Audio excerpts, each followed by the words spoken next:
Bismillah, Pak Tri, ada yang ingin saya tanyakan. Saat ini kan sedang musim pancaroba dan sedang marak virus cikungunya di beberapa daerah yang cenderung lokasinya dekat dengan perairan, terutama daerah pesisir. Yang ingin saya tanyakan, bisakah penanggulangan wabah atau virus cikungunya ini ditindak dengan berbekam? Mengingat juga gejalanya langsung melemahkan fisik. Apakah bekam bisa mengatasinya? Lalu kapan kira-kira waktu yang tepat diaplikasikan bekam kepada pasien yang terkena virus cikungunya? Sementara itu saja dulu, Pak. Bisa nggak bekam itu untuk mengatasi cikungunya? Karena ini penyebabnya virus, maka daya tahan tubuh penting. Bekam itu meningkatkan imunitas tubuh. Oleh karenanya, kalau menghindari wabah ini, ya tingkatkan imunitas tubuhnya. Jangan nunggu kenanya dulu. Yang terbaik ketika dibekam. Maka saran saya, bekam meningkatkan imunitas periodik dengan nggak banyak titik, sekaligus untuk meningkatkan sirkulasi darah dan meningkatkan aliran limfatik di tubuh. Jadi detoksifikasi sama menciptakan kapasitas energi lebih banyak. Itu tujuan bekam untuk preventif dan promotifnya. Bagaimana dengan kuratifnya? Bekamnya setelah gejala dan tandanya itu menurun. Kenapa? Cikungunya ini kan virus dari nyamuk Aedes. Biasanya satu, demamnya mendadak. Yang kedua, nyerinya nyeri hebat. Yang ketiga, terjadi pasca gejala dan tandanya itu hilang, demamnya sudah hilang, tapi nyerinya itu berkepanjangan, sakitnya berkepanjangan. Yang dihantam adalah imunitas tubuhnya atau daya tahan tubuhnya. Oleh karenanya, tadi cuma dua, ketika sebelum diserang atau pasca serangan penyakit ini atau gejala dan tandanya sudah menurun, baru bisa dibekam. Nah, ketika bicara tentang bagaimana penanganan dari cikungunya ini secara tibun nabawi, yang jelas pasti bahwa sumber daya yang hobbits ini yang harus disingkirkan dulu. Apa itu? Virusnya dulu.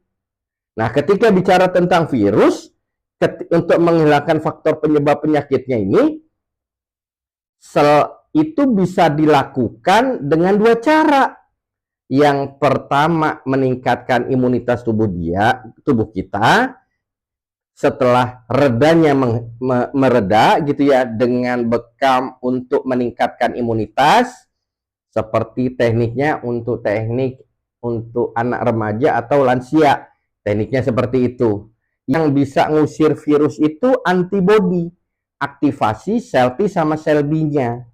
Maka kemampuan cairan limpatik harus ditingkatkan.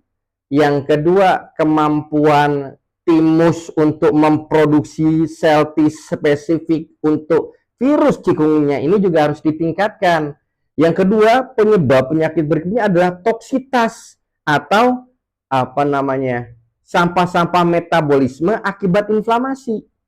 Jadi yang membuat peradangan nyerinya panjang begitu ya, biasanya karena toksin yang terjadi akibat inflamasi. Bahasa saya itu dilakukan dengan apa? Bisa dilakukan dengan bekam, bisa dilakukan dengan olahraga sunnah, berjalan pasca gejala dan tandanya berlebih begitu ya, dengan jalan cara Nabi begitu ya, atau berenang ringan, itu akan meningkatkan metabolisme tubuh. Kalau metabolismenya meningkat, maka kemampuan tubuh untuk menghasilkan sumber energi lebih besar.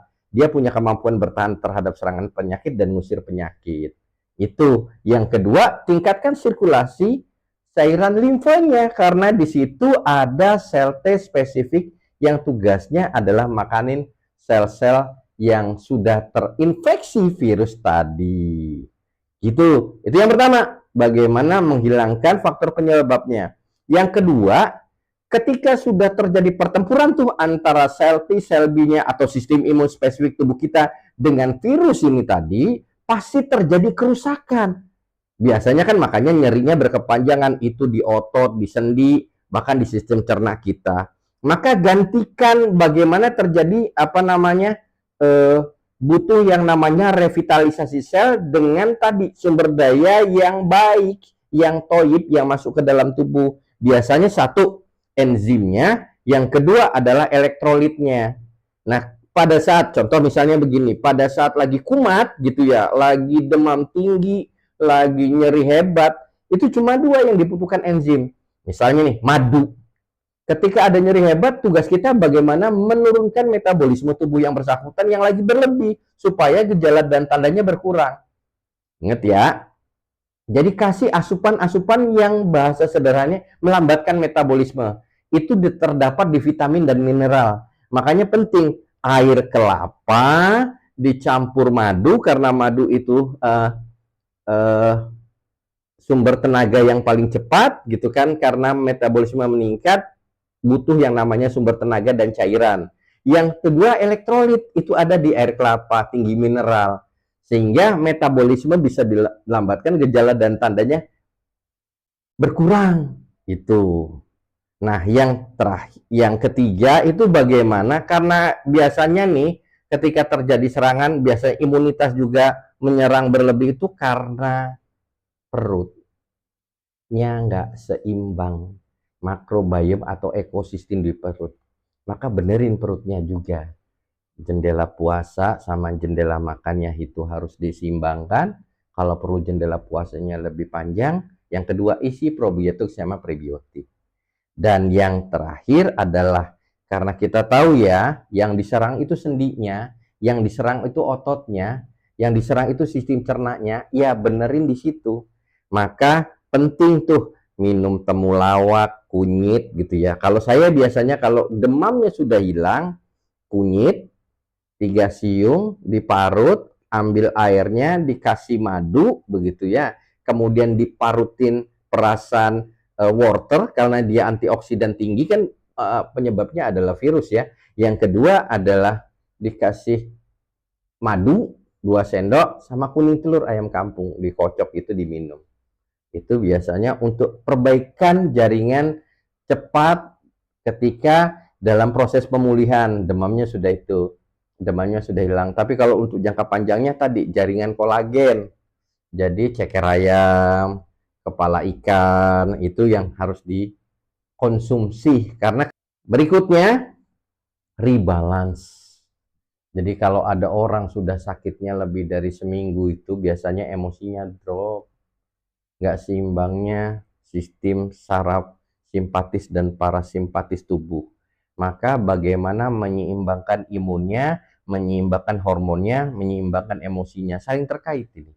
Itu biasanya mode metabolisme tubuhnya yang bersangkutan stres respon, entah ketakutan soal wabah cikungunyanya, entah gara-gara nggak seimbang gerak dan diam emosinya akibat tadi pikiran yang dipaksa untuk kerja terus, atau emosi sedih, takut, marah yang berlebihan sehingga imunnya nggak aktif karena mode tubuhnya stress respon. Dibuat relax respon. Yang pertama sekali, yang paling gampang itu adalah kualitas tidurnya yang harus dijaga. Maka tidurnya sesuai dengan apa yang dilakukan Nabi. Yang kedua, untuk meningkatkan endorfin di dalam tubuhnya, olahraga. Olahraga itu adalah membuat otot kita itu dibuat stres tapi terukur. Stres yang terukur itu akan menstimulasi hormon kebahagiaan atau hormon endorfin keluar lebih banyak. Sehingga kalau olahraga pagi hari nanti kualitas tidurnya jadi bagus. Melatonin, serotoninnya juga akan keluar lebih banyak. Itu olahraga tadi ya.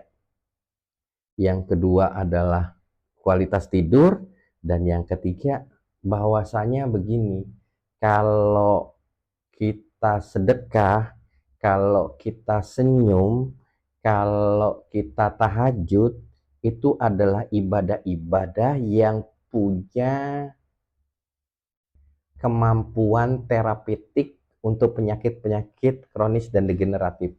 Lakukan itu. Wallahu a'lam bishawab.